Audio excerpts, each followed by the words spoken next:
O Real Madrid está passando por uma das suas maiores crises depois da chegada de Kylian Mbappé. No vídeo de hoje a gente vai analisar essa situação e entender se ele realmente é culpado da situação atual do Real Madrid ou se tem outras questões. Vamos entender também se Vinícius Júnior e Mbappé podem jogar juntos, o que o Real Madrid precisa fazer para resolver essa crise e esses problemas. Onde é que realmente está o problema? Será que é o treinador Ancelotti? Vamos entender aqui no vídeo de hoje. Para quem caiu aqui de paraquedas e não me conhece, eu sou o Corvo, apresentador desse canal. Seja muito bem-vindo ao Plano Blues. E o Real Madrid, ele realmente tá muito mal, como a galera tá falando? Assim, eu acho que não. Em primeiro lugar, eu acho que o Real, ele tá tendo uma expectativa, uma cobrança muito alta. E principalmente os jogadores do Real Madrid, como Kylian Mbappé, são muito cobrados. Mesmo que exista período de adaptação e outras questões. E é óbvio que mesmo que ele ainda tenha números interessantes para um atacante, ele foi considerado há muito tempo como um dos melhores atacantes do mundo, a galera espera muito dele. E a galera também espera muito do Real Madrid, que foi o último campeão da Champions, tá disputando todo ano, que é um time muito competitivo já há muito tempo. Então a galera tem uma expectativa muito acima da média em relação a outros clubes. E é claro que é essa expectativa que causa esse sentimento de crise. E acredite, esse sentimento de crise inexistente, de verdade não dá pra dizer que é uma crise, né? Um time que tá em segundo lugar na liga, não dá pra dizer que ele tá em crise ou que ele tá vivendo realmente algum dilema. Ele existe em várias situações, cara. Por exemplo, meu vídeo de Abel Ferreira, que eu falei sobre ele no Sporting, falei sobre a situação dele no Palmeiras, também um pouquinho, né, por cima. A galera nos comentários falando que,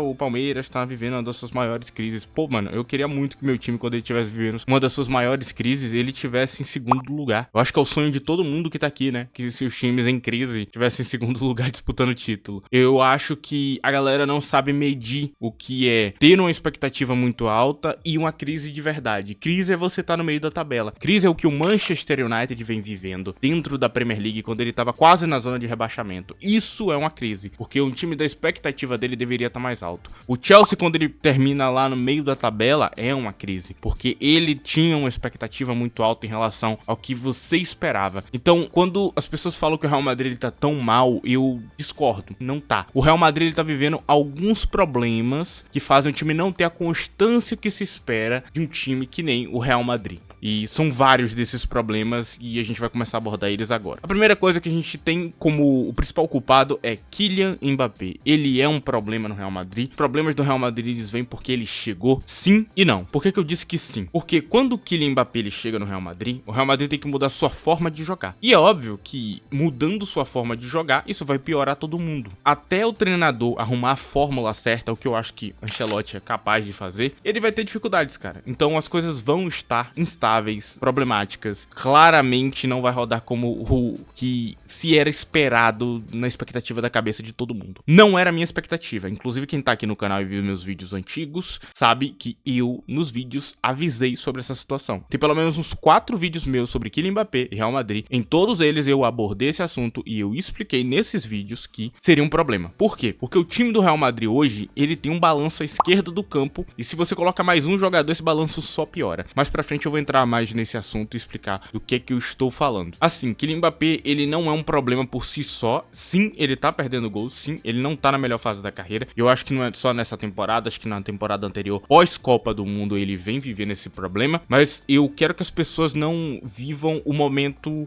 recente achando que isso significa que a carreira dele é isso. Não é. Kylian Mbappé é um dos maiores artilheiros da Champions League, um dos jogadores mais importantes da Copa do Mundo. E na última, ele fez um hat-trick na final. Foi um dos jogadores mais competitivos da Copa, ok? Ele foi muito importante, ele teve um peso gigante pra Copa do Mundo e ele é um jogador que tá na história do futebol já, é um dos maiores artilheiros jovens que se colocou em patamares altíssimos, você não pode esquecer disso, ok? Cara, é muito importante você entender que ter um bom início é legal, mas nem sempre funciona assim. Se vocês pegarem, por exemplo, o caso de quem vocês estão amando tanto, que é Vinícius Júnior, estão adorando tanto ele não teve um início bom no Real Madrid, o início dele foi muito conturbado, foi muito problemático até ele conseguir provar o valor dele. Então, se a gente tivesse fazendo a cobrança que tá fazendo com o Mbappé, ele teria sido demitido antes de chegar no patamar que se esperava. Você não pode ser desse jeito, você tem que esperar as coisas acontecerem, até porque os primeiros passos, às vezes nem é culpa do jogador. Um exemplo que eu dou pra vocês é o jogo de Champions que ele ficou impedido várias vezes. Na entrevista coletiva, Ancelotti falou que a culpa era dele. Por quê? Porque ele pediu pro Mbappé fazer aquelas coisas em campo. Não foi o próprio jogador, ele que pediu. Ele cometeu um erro e foi punido taticamente pelo treinador do Barcelona. Hansi Flick aproveitou essa lacuna que ele deu de tentar ganhar na velocidade em cima da linha de impedimento dele. Só que não deu certo, foi uma estratégia do treinador que prejudicou Kylian Mbappé. Obviamente ele vem mudando o jeito que Mbappé joga durante cada partida e tem sido algo interessante de se acompanhar. E eu acho que ambos não chegaram em um consenso de como utilizar. O que acontece com o Mbappé hoje é um desequilíbrio em campo que não necessariamente está atrelado a ele. Ele ainda não achou a forma certa de utilizar o jogador. Ele não é um jogador que você vai esperar jogar do jeito que tá jogando hoje, né? Que é um matador ali na cara do gol. Eu acho que não é tanto a dele. Ele é um cara que cria jogadas individuais brilhantes. Então ele tem que arrumar um jeito e um meio termo de utilizar ele e Vinícius Júnior juntos fazendo isso. E vai ser difícil, ok? Não vai ser fácil não. E essa situação só piora, porque a gente tem o problema da balança do campo. E aqui eu vou entrar nesse detalhe. Esse aqui é um problema que ele é muito complexo. E não é um problema fácil de eu te explicar pra vocês. É um problema que envolve muita coisa mesmo. E envolve uma parte que é difícil de entender no futebol. Mas aqui eu vou tentar dar a explicação mais breve possível. Quando você põe um Rodrigo na ponta direita, ele joga na esquerda do campo. Se vocês pegarem mapa de calor, ele faz isso muito. Quando ele joga muito na direita do campo, ele não rende tanto. Ele oscila muito. É um dos motivos porque Rodrigo, ele não é um jogador tão importante assim. Ou ele não tem o peso que deveria ter, sendo que ele tem um talento que poderia se equiparar ao de Vinícius Júnior, pra vocês entenderem. Ele não tem o mesmo peso. Por quê? Porque Rodrigo é um ponta esquerda. E ele tá adaptado na direita, ele consegue jogar pela boa qualidade de jogador, mas ele gera um monte de problemas. Então quando o Rodrigo está em campo, ele joga na esquerda do campo. Um mapa que acontece muito é você ver Mbappé, Vinícius Júnior, Rodrigo e Bellingham na mesma posição, na mesma esquerda do campo. E a direita do campo não tem ninguém. Às vezes tem Carvajal, às vezes tem Valverde. E é só um cara. Não dá pra aproveitar as lacunas que isso gera. Se você montar uma estratégia pra bloquear a esquerda do campo, você vai conseguir derrotar o Real Madrid. Inclusive o Milan ele ganha desse jeito, né? Usando o Yunus Musa pra bloquear Vinícius Júnior e pra ter uma marcação em cima dele. Às vezes tinha 4, 5 jogadores na esquerda do campo, o que destruiu o campo. A mesma coisa vale pra Mbappé. Mbappé ele tem uma balança esquerda do campo, ele é um centroavante que tem uma balança esquerda do campo e ele joga mais esquerda do campo. Ele é um atacante pela esquerda, digamos assim, ele não é nem um centroavante. Mais uma vibe Mohamed Salah, mais uma vibe Lionel Messi. Quando você tem esses jogadores juntos que eles jogam todos no mesmo lugar, você gera um desbalanceamento em campo. Esse desbalanceamento em campo gera previsibilidade e vários problemas como funciona a dinâmica de ataque. Você não sabe quem vai atacar do jeito certo. Então acaba que todo mundo vai estar na mesma posição e ninguém vai acabar rendendo. É um problema gravíssimo no Real Madrid. Nos meus vídeos eu abordei exatamente isso e eu falei, Rodrigo precisa sair. Eles vão ter que vender Rodrigo. Um monte de gente, obviamente, ficou bravo comigo com essa opinião. Cadê Rodrigo? Tudo mais. E eu entendo a pessoa não entender essa parte, mas hoje tá mostrando exatamente o que eu tava falando naquela época. Não dá pra manter todo mundo. Eles vão precisar sacrificar alguém. E eu acho que o Rodrigo é um sacrifício bem pequeno. Então eles têm que se livrar de Rodrigo e achar um ponta direita. É o que eles vão ter que fazer. E é muito triste porque Rodrigo talvez ele tenha potencial pra bater Vinícius Júnior, inclusive, ou pra ser um jogador do mesmo nível. E ele nunca vai alcançar esse potencial jogando adaptado no outro lado do campo, sendo que ele joga na esquerda. E aí a gente tem uma dor de cabeça muito grande. Outra dor de cabeça que a gente tem no Real Madrid é o meio de campo e a linha de zaga. Bom, vamos entender. A zaga do Real Madrid, ela não tá equilibrada e ela não tem idade certa. Tem muito jogador velho, tem muito jogador que não rende tanto. As laterais, principalmente, ali, tem jogadores com queda de rendimento. E que acaba atrapalhando, porque era pra ter mais qualidade vindo de trás. Não dá pra ter um campo desbalanceado de seu ataque é muito forte e sua defesa é mais ou menos. Então, quando o Real Madrid vai pra campo, é sempre desequilibrado. Ou dependendo demais de algumas peças. Há uma dependência de Militão. Quando o Militão não está apto a jogo, você tem outros caras que estão em nível abaixo. Há uma dependência um pouco de Carvajal também, porque o Lucas Vazquez não cumpre tanto essa função. Então tem uma série de problemas. Outra coisa é que o treinador Ancelotti, ele é um cara com variação tática extrema, ele consegue usar várias formações. Ele poderia estar usando outras formações se ele tivesse outros jogadores, mas ele não tem os jogadores certos para usar essa formação. Por exemplo, usar alas no campo para botar Mbappé mais na cara do gol, junto com o Vinícius Júnior, um 3-4-3, por exemplo, poderia ser um benefício muito grande pro Real Madrid, porque você evitaria certos problemas que a galera tá tendo hoje. Só que você não vai evitar esse problema porque você não tem o jogador certo. Jogadores às vezes são muito defensivos ou são muito ofensivos. É um problema. Há um desbalanceamento na zaga, há uma dependência na zaga de alguns jogadores. É grave. Eles precisam contratar zagueiros, eles precisam contratar lateral e eles precisam renovar esse elenco na parte de trás.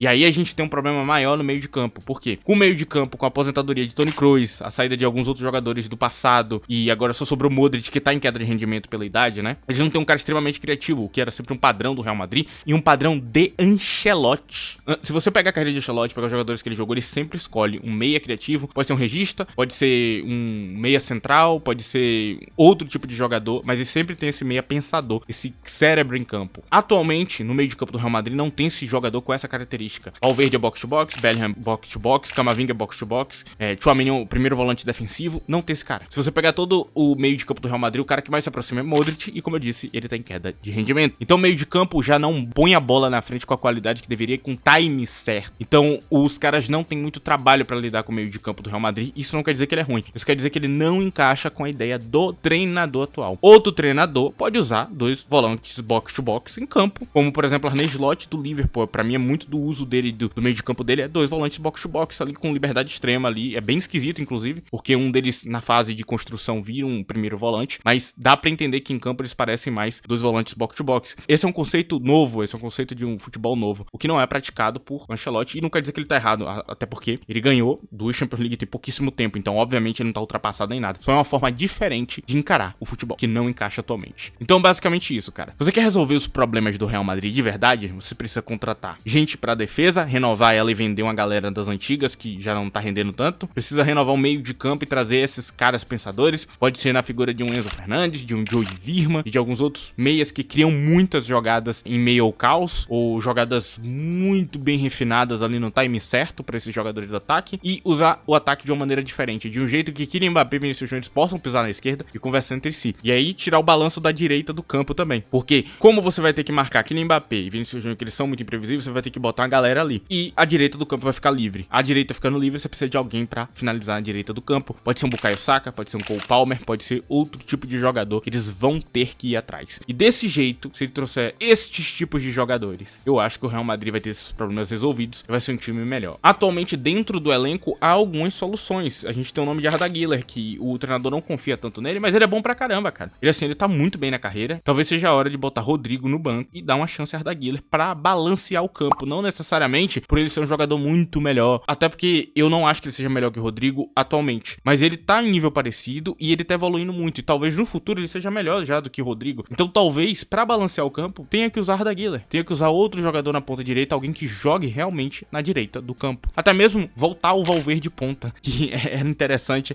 apesar de não ser perfeito, era interessante. Cara, tudo pra balancear o campo, porque não tem como você jogar um jogo onde tem 4 caras pisando no mesmo lugar. É muito complicado, porque alguém vai acabar sacrificado, como o caso de Bellingham nessa temporada. Ele não tá jogando perto do gol, ele tá jogando mais atrás, ele joga muito bem, mas as pessoas desvalorizam esse tipo de futebol bonito que ele joga atrás e só ficam focados no gol. E aí acaba tendo a sensação que o jogador é pior do que o que ele é. Então é basicamente assim que o Real Madrid pode resolver os seus problemas, equilibrando o campo e arrumando uma fórmula de Kylian Mbappé e Vinícius Júnior jogarem juntos, criando imprevisibilidade, ambos pisando na ponta e no ataque ao mesmo tempo, o que é totalmente possível com muitos treinadores que tem por aí, e talvez até com o próprio Ancelotti, que deve arrumar uma solução em relação a isso. Só que definitivamente o Real Madrid não tá em crise. Eu não acho que isso seja uma crise em si. Inclusive, eu ainda acho que ele pode acabar ganhando a La Liga. Eu não acho que o Barcelona ele tá super vantagem à frente nem nada. Eu acho que o Barcelona ele tá muito bem, começou muito bem, mas nem tudo que começa bem termina bem. Essa aqui é uma coisa que muita gente não entende, que a constância ou o trabalho ele é algo a longo prazo e não necessariamente o início dele significa nada. O início dele pode ser muito bom e pode terminar terrivelmente mal ainda. Então não dá pra saber quem é que vai ganhar. E inclusive esse início é onde o Barcelona deveria pontuar mais em cima da frente do Real Madrid, né? Onde ele poderia pegar uma pontuação massiva em cima do Real Madrid. E ele ainda não fez isso. Então pode ser que quando o Real Madrid ajustar tudo e melhorar durante a temporada, venha um problema bem grande aí nas mãos do Barcelona se ele não abrir uma vantagem grande agora que eles estão bem. Porque talvez em algum momento eles vivam uma crise e o Real Madrid já tá ajustado já. E aí você começa a ter dor de cabeça pra enfrentar esse clube. É basicamente isso o vídeo de hoje, ok? Eu acho que eu passei as ideias aqui, tentei explicar os problemas de verdade. E não é a falta de Toni Kroos só, mas é uma série de problemas que tem que ser resolvido dentro do elenco do Real Madrid. E eu sinceramente teria investido em Ancelotti, viu? Ele já provou que ele é muito bom. O Real Madrid continuava com ele até ele não querer mais treinar futebol. Mas nem tudo funciona como a gente pensa, né? Às vezes acaba a direção dando pra trás com o treinador, mesmo que ele tenha mostrado que ele é capaz de tanto. Enfim, cara, se você gostou desse vídeo, não esqueça de deixar o like. Se gostou mais ainda, compartilhe esse vídeo com um amigo seu, ajude esse canal aqui aí pra frente, é muito importante esse apoio de vocês. E eu agradeço a todos vocês que apoiam o vídeo sempre,